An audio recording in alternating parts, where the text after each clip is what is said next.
Ibu yang akan memimpin doa kita bersama dalam doa.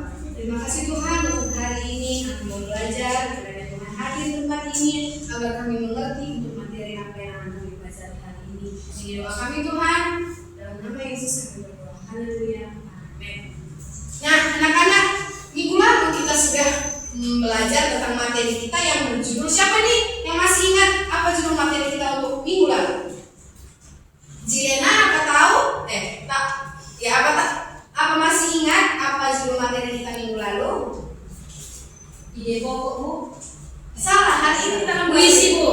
Bagus. Jilena masih ingat apa materi kita minggu lalu.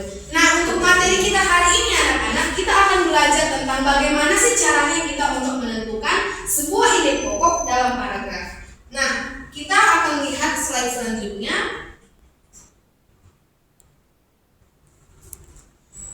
Nah, hari ini kita akan belajar, ada dua tujuan pembelajaran kita hari ini. Yang pertama, kita akan menentukan ide pokok dan belajar tentang apa sih itu ide pokok dalam sebuah paragraf. Yang kedua, membedakan ide pokok dan gagasan pendukung.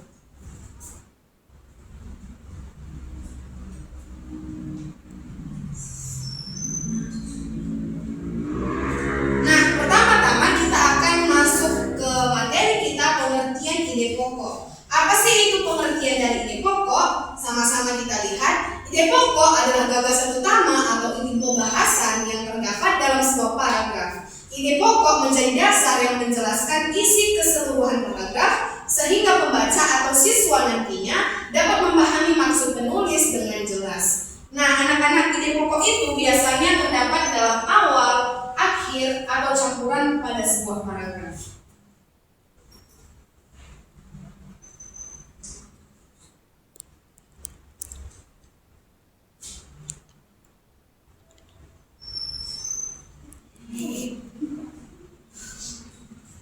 Nah, kita akan lihat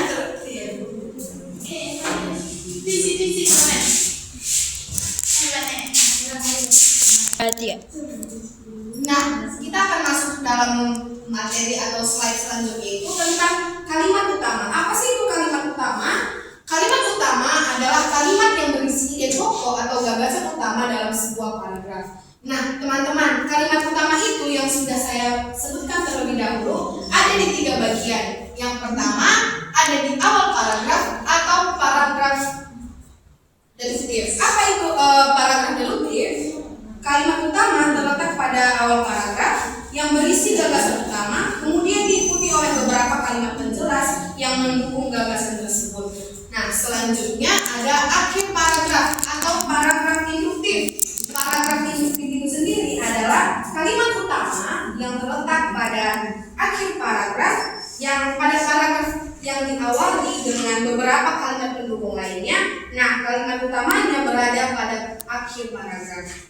Selanjutnya itu ada awalan dan akhiran atau paragraf campuran. Kalimat utama bisa di awal paragraf dan di akhir paragraf. Selanjutnya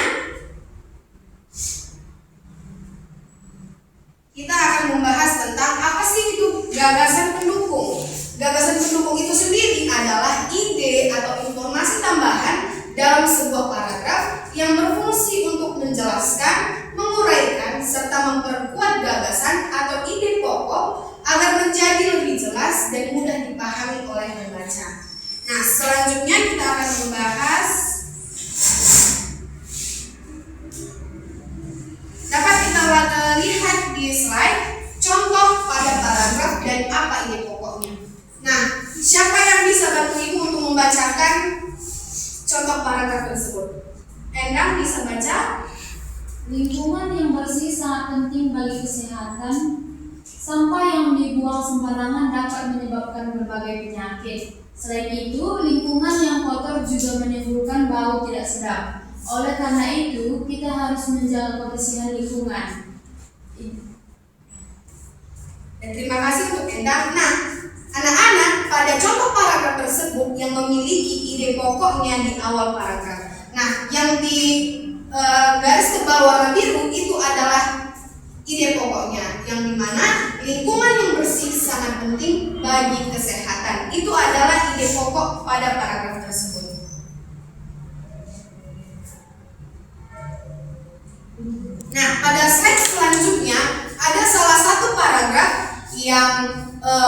pokoknya yang tidak jelas. Nah, ini boleh dibantu Erdiana untuk membacakan. Pagi hari udara terasa segar, banyak orang pergi ke pasar untuk membeli kebutuhan sehari-hari. Di jalan terlihat kendaraan berlalu lalang dengan ramai. Ada juga anak-anak yang bermain di dalam rumah. Beberapa orang memilih berolahraga di taman. Nah, anak-anak, pada teks atau paragraf tersebut kita sangat sulit untuk menemukan ide pokoknya karena banyak sekali yang kalimatnya tidak selaras ataupun tidak searah dari kalimat yang sebelumnya. Contohnya, udara terasa segar. Dan untuk kalimat selanjutnya, banyak yang pergi ke pasar. Nah, kita sangat sulit untuk menemukan bagaimana sih atau menentukan ide pokok pada paragraf tersebut. Nah, ide pokok harusnya menjadi inti dari pembahasan, tetapi tidak seluruhnya yang menjadi pembahasan pada paragraf tersebut. Nah, akibatnya jika paragraf tersebut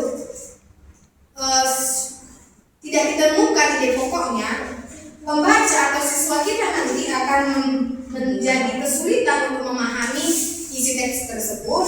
Paragrafnya tidak terasa terarah dan informasi di dalamnya tidak tersampaikan dengan jelas. Nah, jika kita perhatikan kembali, sebagian besar kalimatnya menggambarkan suasana pagi hari di suatu tempat. Nah, teman-teman ataupun murid-murid sekalian, kita dapat menentukan ide pokok pada paragraf tersebut adalah pagi hari udara terasa segar dan berbagai aktivitas masyarakat.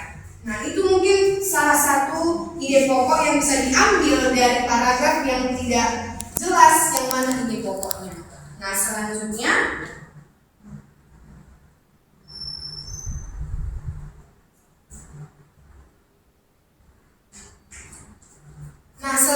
yang Ibu ingin bertanya tentang tujuan pembelajaran kita tadi, apakah sudah tersampaikan kepada kalian atau belum?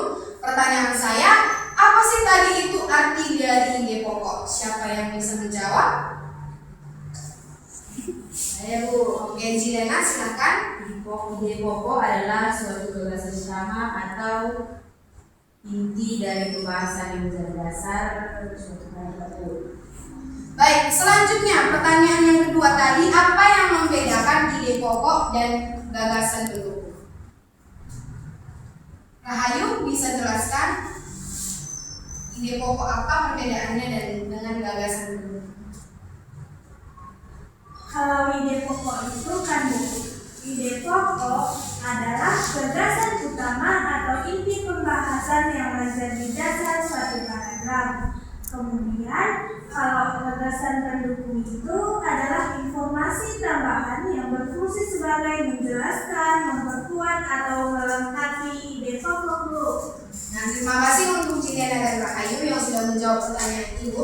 Nah, anak-anak, sepertinya tujuan pembelajaran kita hari ini sudah tersampaikan dengan sangat jelas kepada kalian semua untuk mengetahui apa itu ide pokok, gagasan pendukung, dan kalimat utama. Nah, untuk materi kita hari ini anak-anak, kesimpulan yang dapat kita ambil adalah ide pokok adalah gagasan utama atau inti pembahasan dalam sebuah paragraf. Ide pokok menjadi dasar yang menjelaskan inti paragraf dan didukung oleh kalimat penjelas atau gagasan pendukung. Dengan menemukan ide pokok, pembaca dapat lebih mudah memahami isi dan maksud paragraf. Anak-anak, sekian dulu pembelajaran kita untuk hari ini. Ibu harap kalian bisa semua untuk mengulang materi kita untuk di minggu depan kalian menjadi lebih paham. Sekian pertemuan kita kali ini. Sampai jumpa di pertemuan berikutnya. Terima kasih.